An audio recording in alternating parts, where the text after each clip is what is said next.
Destroy the child. Corrupt them all. Ryan Dawson, looking at the situation as it's developing, this being the fourth day, and Turkey claiming that it's taken over this town, if you can tell us what you think the end game of Turkey is here. I mean, they say they want to get rid of all these terrorists, but at the same time, this large area that they want to have as a buffer zone or a safe zone, they want to shove in all these refugees that is going to be in the mix of other demographics. Do you think that Turkey has a right to do what it's been doing? Turkey is not, their aim is not to get rid of terrorists. Their aim is to get rid of only a particular type. Now, the Kurds have annexed land in Syria and don't have a right to have Rojava as their own to begin with, but neither does Turkey. And Turkey has shown in the past that it has no problem allying with the likes of al-Sham and even ISIS groups, Al-Qaeda, as long as they're going against the Kurds. So this isn't a good versus bad type scenario. Neither one are Syrian natively, and they're paying mercenary groups to do their footwork. As far as claims go of what Turkey has taken or not, even if they haven't, the writing's on the wall, they certainly will. This is a modern NATO army with an air force and a navy versus militia groups. Essentially, the Kurds have no anti-air and no aircraft. It's just a matter of time before they lose all of their territory. The question is going to be what comes after that. Is Turkey going to squat on this and leverage it out to the Syrian government over time, or are they going to try and hold it as their own? We do know in the past that Turkey was receiving oil via caravan from ISIS groups in the beginning of this war until the Russian Air Force started blowing up the trucks. So they may say one thing about fighting the Kurds and Kurdish terrorism within Turkey, but that didn't come out of the blue. That was facing Kurdish ethnic cleansing by the Turks themselves. So there are no altruistic motives, and there are no good guys in Syria right now. Well, it's very interesting the way that Turkey is describing this operation, and I should say Turkish-aligned media, the way they're describing this operation. When they talk about the Turkish forces, then they say the Syrian National Army. So whoever is reading that would have to know that the Syrian National Army is not Syria's national army. Syria's army is quite different. These are a bunch of people who have gotten together from Syria who are pushing against the rule of the Syrian President Bashar al-Assad.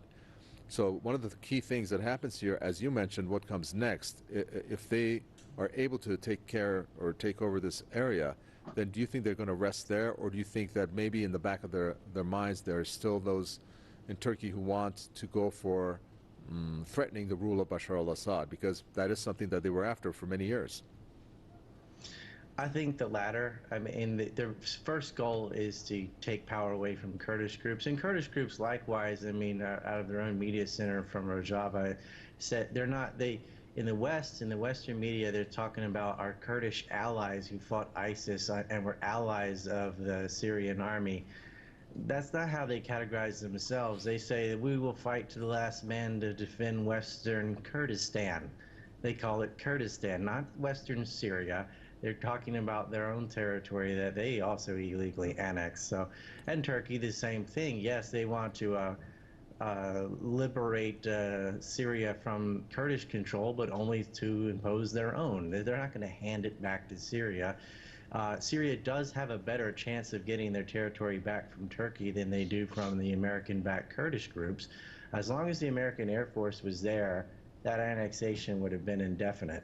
Once the Americans leave, and it looks like they are, at least the president is, the Senate has had some clackback from that because they decided, in the words of Senator Lindsey Graham, who co-authored the bipartisan bill to put sanctions on Turkey, this will be a nightmare for Israel.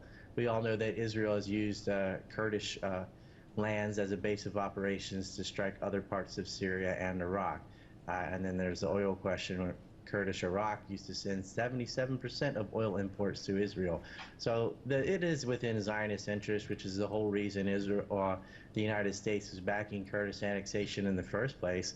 But they've lost their usefulness other than as a base of operations. So the U.S. is pulling out, which allows Turkey to pull in. So now one problem is gone, a new problem has replaced it. How is Syria going to get Turkey out of northern Syria? I think there are economic leverages to slowly win that back over time It's been a long, exhausting war, but it's just out with one evil and in with a new problem. We need to talk about the American role over here. As it stands, there's a certain question mark that arises because the U.S. Obviously pulled the troops out. That is said to be a green light for the Turks. And then you have Donald Trump saying, you know, we can play a mediation role if you want.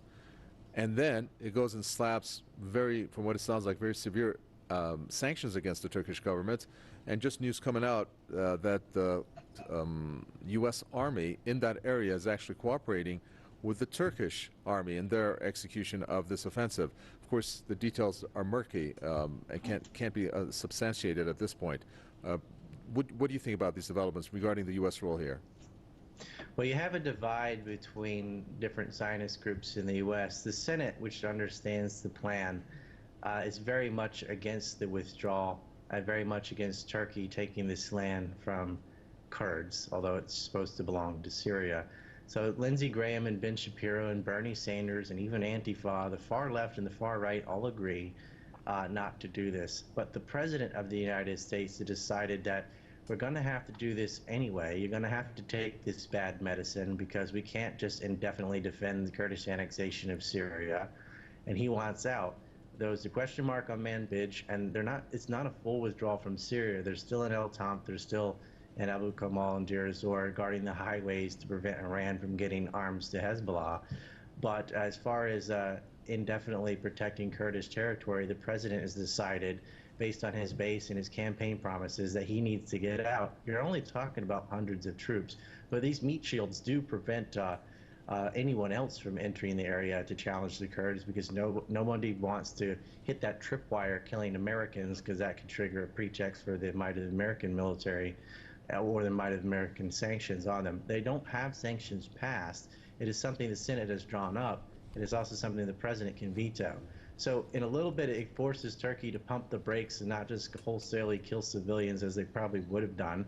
But as far as they do it in whatever the U.S. considers the parameter of humane incursion, then they'll be allowed to do that, and the U.S. military will cooperate with them.